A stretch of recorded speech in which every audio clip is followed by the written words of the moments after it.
Yes, it's just not an NCCI initiative. For us, we are just facilitating or facilitating the workshop. The workshop it is an initiative of the United Nations branch on trade. They did, or they have chosen certain countries where they are assisting in terms of doing deeper assessments on the potential or to assess the country's capabilities or abilities to add value or to produce different products or to diversify their economy. So now they have done preliminary assessment where they look at the country trade pattern. Because for you to identify what the country can produce, in the old economic theories, we say you look at the country's competitive advantage and absolute advantage and things like that.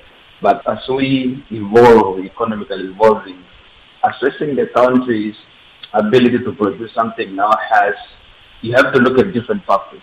And what they did is that they did something very beautiful actually. They look at our trade patterns. They look at what we import and what we export. And they look at also what is also being exported and imported within Southern Africa, within Africa, and also global. Then now, they want to determine or they want to assess that what is the capability of Namibia to produce certain products, especially those ones that they import. What is the capability, what is the ability of Namibia to develop new products, either to substitute import or to just meet the global demand. But now, this is just not about competitive advantage alone, no. You have to assess the country's ability, which now has to do with that. When you are determining capability when it comes to production, you have to assess a number of factors. Beyond just human capital, you also have to look at the ability to get the raw material, the ability to get capital like financing. You have to look at the policies. So that is now what is happening. What is happening is a workshop where a number of products, more than 200 products have been identified that Namibia can actually produce. And they have been narrowed to around 17 products. And they have assessed the market where we can sell them, where we can export them. But now they have to, that is just now data-oriented type of assessment.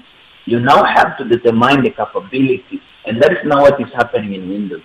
They have divided those products now from the mining sector, from the agriculture sector, machinery, electrical appliances, and things like that. So now what is happening is that we have now facilitated it to call industry experts, people that are on the ground, to actually give a proper picture that can Namibia produce a television. If you're on the ground, you're an industry expert, you understand very well that yes, Namibia is able to produce a television because we have the expertise, we have the engineers, we have also the raw material, we have also the environment. So that is what is happening. They are literally assessing the country capability of producing those products they've identified. But this has to come from the industry experts. That they are the one who have to give the picture, not just because we are importing those products, no. Not just because we have the raw material, no. We are asking the people on the ground that have a bit of understanding what it takes to produce or to develop such a product. I think that in a summary, this is what is happening. Or in what ways will the outcomes from this week directly influence national industrial policies? If I can just give a bit of, again, brief is to say, when you are coming up with policies, you have to be informed by the ground situation, your national aspiration, and what you want to achieve. We have been hearing about this word diversification. We should diversify the economy. But no practical, tangible work that has been done to enable us to diversify. Because diversifying means you coming up with a new product. But the coming up with a new product, you need to understand what the new product you come up with. So for this assessment to be done, and for us to have a good understanding of our capability and where we can move, then now it is easier for us to move to come up with policies. To avoid, in many circumstances in our country, we come up with a policy without doing proper research and proper assessment. So this is a very good start where you assess first what you can produce and the potential of what you can produce.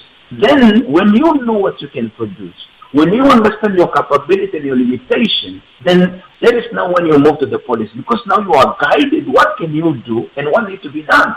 So now it's up now to the policymaker after this is done to be able to consume this information and come up with the relevant policies as guided by the assessment. Let me just give you like an example of steel. We have iron, we have zinc, and there are products that can be developed, and industry experts have analyzed, have told us, have said, it's possible we can actually move beyond just importing a whole pallet of steel and come cut here. We can actually also do it here. What is the limiting factor? What can we do? So that is what they gave us. Now we know.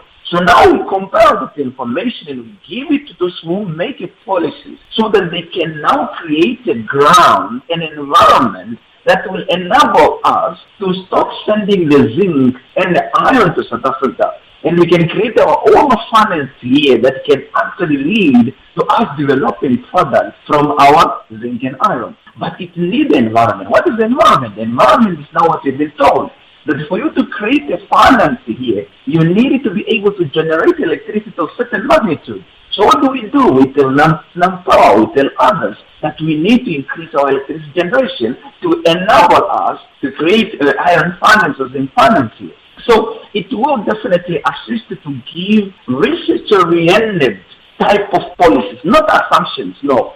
Coming from the ground, from the people who are doing the thing. What the type of environment and incubation environment that they need to move to develop such type of product that will enable the country to have more products compared to us just exporting the raw zinc, and we go back to South Africa to get a pallet of steel.